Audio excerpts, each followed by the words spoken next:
Hola, bienvenidos nuevamente a la clase de física. Hoy vamos a hablar de reflexión y de refracción de ondas. Veamos reflexión de ondas. Tengamos aquí un punto F, que es donde se originan ondas ondulatorias que se van a propagar hacia allá. A una cierta distancia van a encontrar un obstáculo que no permite que esas ondas lo traspasen, sino que las hace devolver, conservando la misma velocidad con que llegaron al obstáculo. Eso es lo que llama reflexión de ondas. Las ondas que van del foco hacia el obstáculo se llaman ondas incidentes, y las ondas que vienen después del obstáculo se llaman ondas reflejadas. De acuerdo con eso, podemos hablar de que reflexión de ondas es el fenómeno por el cual un movimiento ondulatorio, al propagarse por un medio, choca con una superficie de separación, cambiando su dirección y propagándose en el mismo medio con la misma velocidad. Esta barrera normalmente se le llama superficie de separación.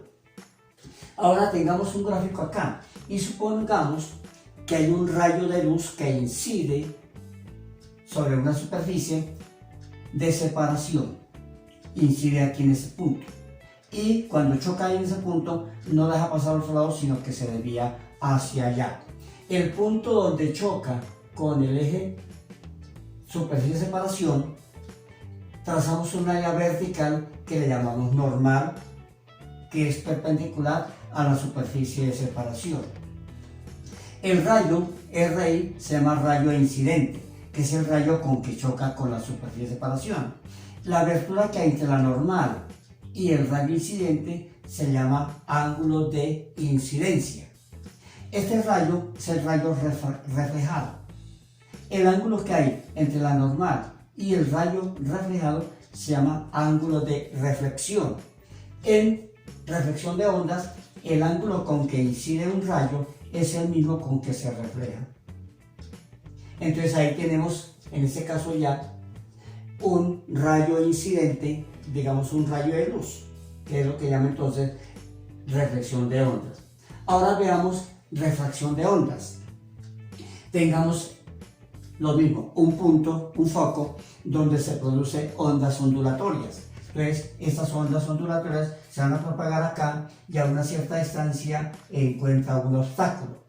Pero al llegar a ese obstáculo, las ondas ondulatorias lo traspasan al otro lado, desviándose con una velocidad completamente diferente. Esa velocidad puede ser mayor o menor con la que traía inicialmente. Estas ondas que van al obstáculo se llaman ondas incidentes, y las ondas que después del obstáculo se llaman ondas refractadas.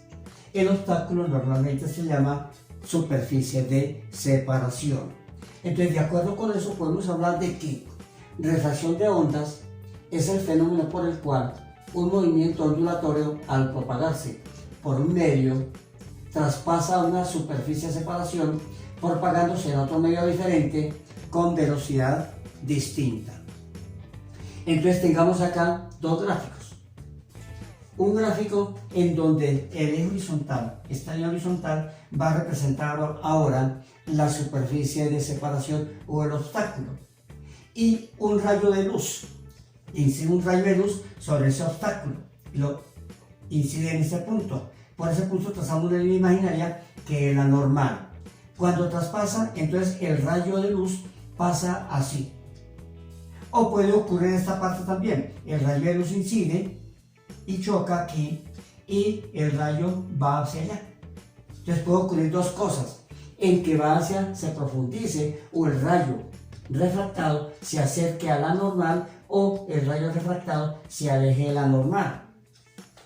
Entonces, en el primer caso, el rayo incidente con la normal me forma un ángulo que se llama ángulo de incidencia, y el rayo refractado con la normal me identifica un rayo que se llama ángulo de refracción. En este caso, el ángulo de incidencia es mayor que el ángulo de refracción. ¿Cuándo ocurre eso? Cuando la velocidad de acá es mayor que la velocidad de acá. Es decir, la velocidad con que incide es mayor que la velocidad con que se refracta. En el segundo caso, tenemos que el ángulo de incidencia es menor que el ángulo de refracción. ¿Cuándo ocurre eso? Cuando la velocidad con que incide es menor que la velocidad con que se refracta. Un ejemplo clásico, un rayo de luz que viene del aire y penetra el agua. En el aire tiene una velocidad aproximadamente de 300.000 kilómetros por segundo, mientras que en el agua es menor a 300.000 kilómetros por segundo. Entonces, en ese caso, el rayo refractado tiende a acercarse a la normal. En este caso, en el segundo, pasa todo lo contrario. Por ejemplo, cuando el rayo de luz viene del agua y sale al vacío o al aire. Entonces, en el agua tiene una velocidad menor que en el aire. Entonces, en ese caso, el rayo refractado se acerca al eje, a la superficie de separación, o se aleja de la normal. Esos son los casos entonces que se pueden presentar dentro de la refracción de ondas. Hasta acá el estudio de reflexión y de refracción de ondas. Gracias.